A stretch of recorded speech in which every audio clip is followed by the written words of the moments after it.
Senator Batters on debate. Thank you.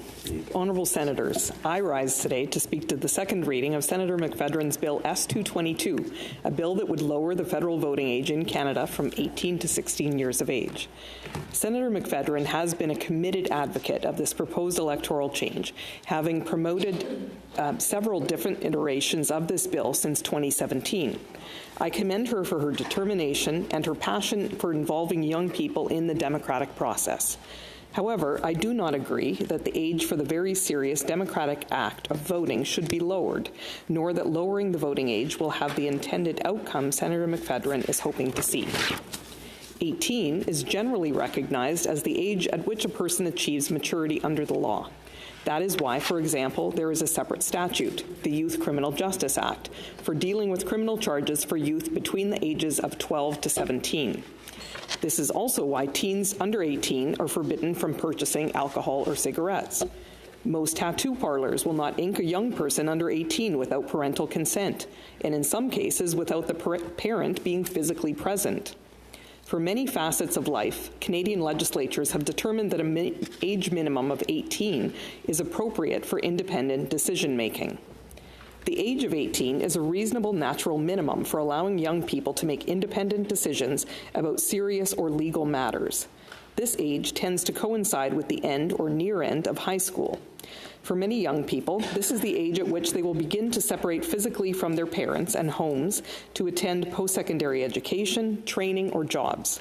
It is a natural divider between one's childhood, dependent on parents for emotional and financial stability, and an emerging independence where one can make decisions to determine his or her own future. Are there some young people who are mentally and emotionally capable of making these kinds of decisions for themselves at 16? Clearly, yes. And are there some young people who remain immature and routinely make poor decisions well into their mid-20s or 30s? Also, yes. Maybe even 40s. But to provide certainty and organization in our society, we need to draw that minimum age line somewhere so it does make good common sense that 18 is a reasonable limit. 16-year-olds are prohibited from participating in many adult activities by virtue of their age.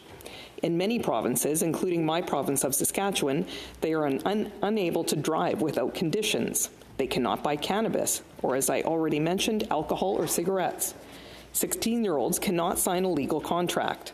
Also, they require parental consent in order to marry before the age of 18. In some provinces like Manitoba, New Brunswick, and Ontario, teens cannot drop out of school until the age of 18. There are some instances where a minimum age of 18 can be waived with parental consent. This is because while an older teen under 18 can be reasonably expected to have some decision-making competence, a parent or guardian's guidance is still required to ensure the situation and its accordant potential risks is considered from all angles. For this reason, in Canada, you must be 18 to join the regular military forces, but it is possible to apply at the age of 17 with parental consent.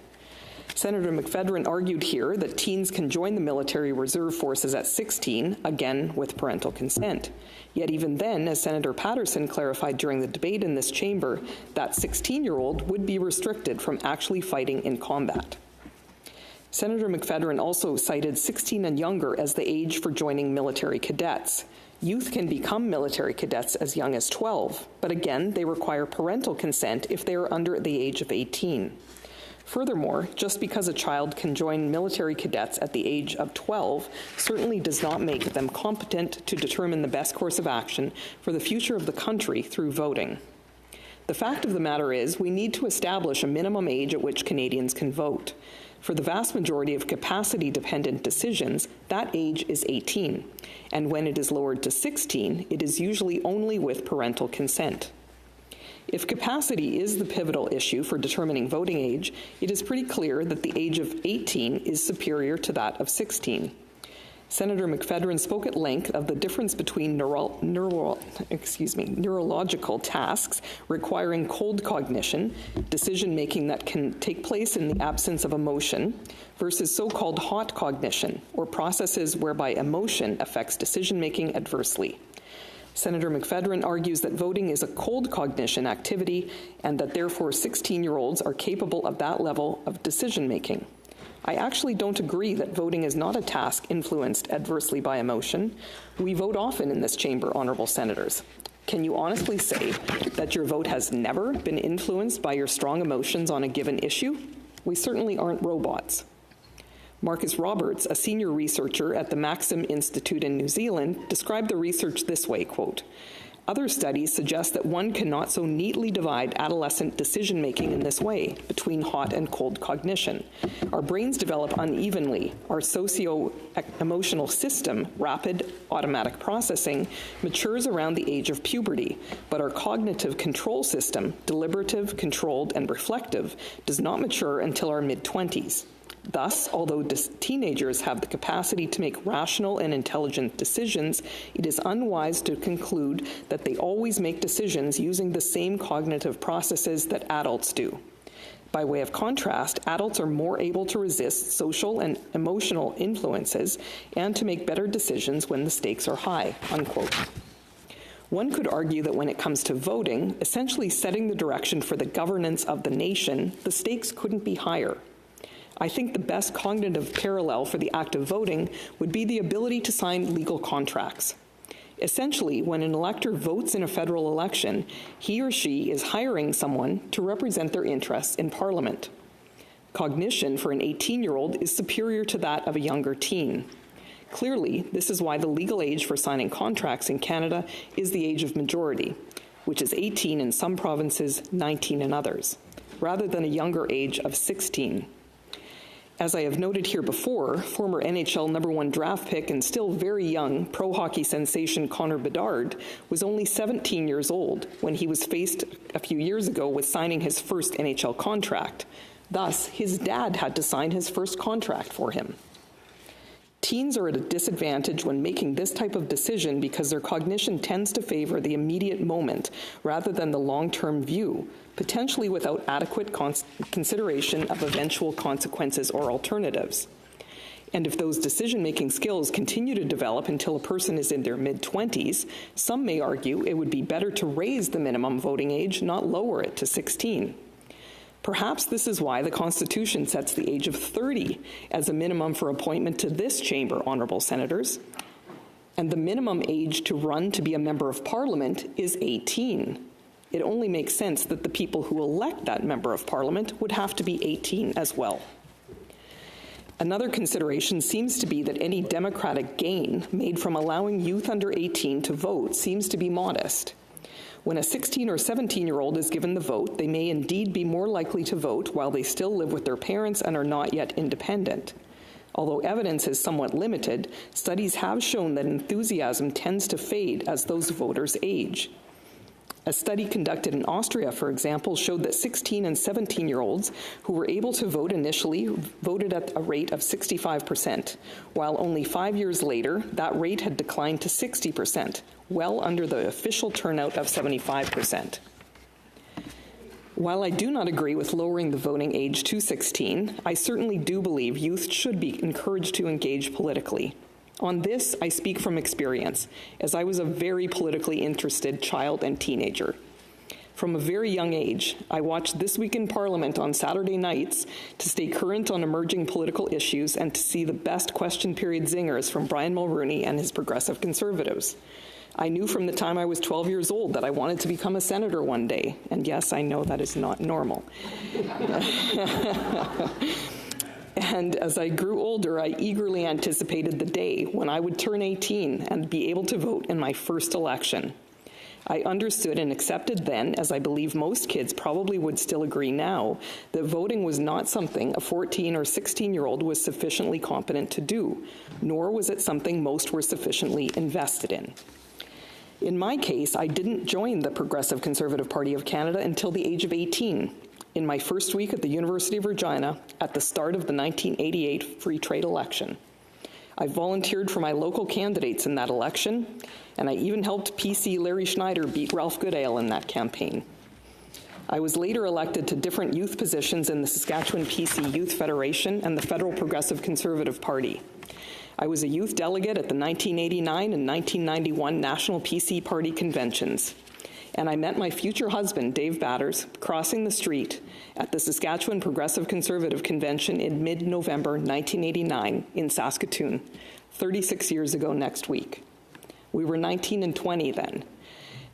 Dave was a young political geek too, and later became a member of Parliament. As they say, the rest was history. While voting in an election is not appropriate for a 16-year-old's level of cognition, there are many other ways for youth that age to be politically involved. They could volunteer at and attend political events or volunteer to help with a candidate or campaign. They could organize petitions or letter or email writing campaigns for causes about which they are particularly passionate.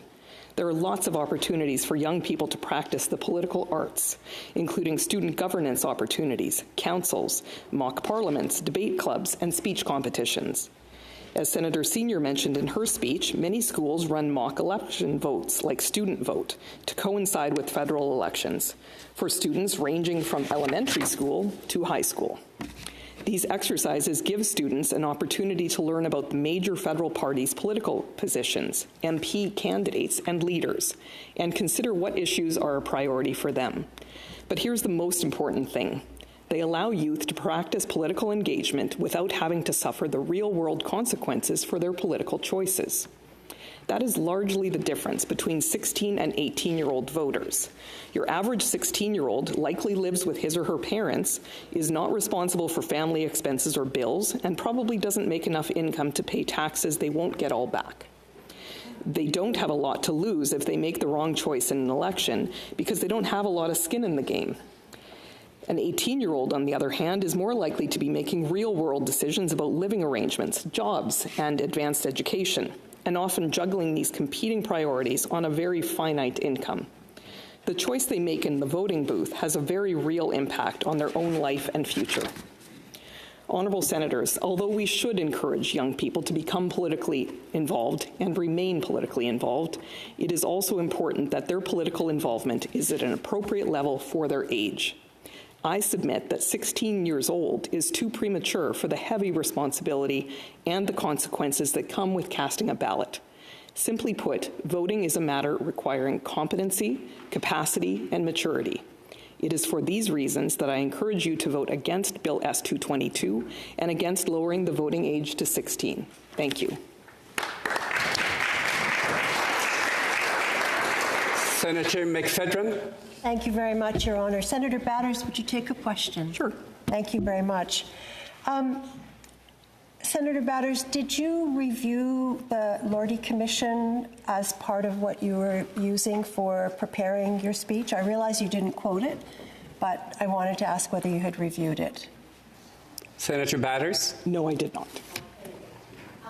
Then I also want to ask a question about the research that you quoted.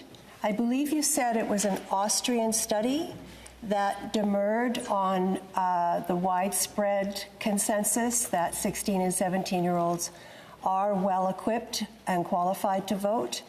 And I wonder if you could please provide the citation for that research study. I'm blessed with an amazing group of young people who are researchers, and they can't find your study. So if you could please, they're texting me as you speak, and they can't find your study. So if you could please provide the citation, we'd be grateful. Senator Batters. Yes, I had the citations taken out of the speech that I'm delivering here, so I don't have it with me, but we'll definitely get that to you by the end of the day, certainly.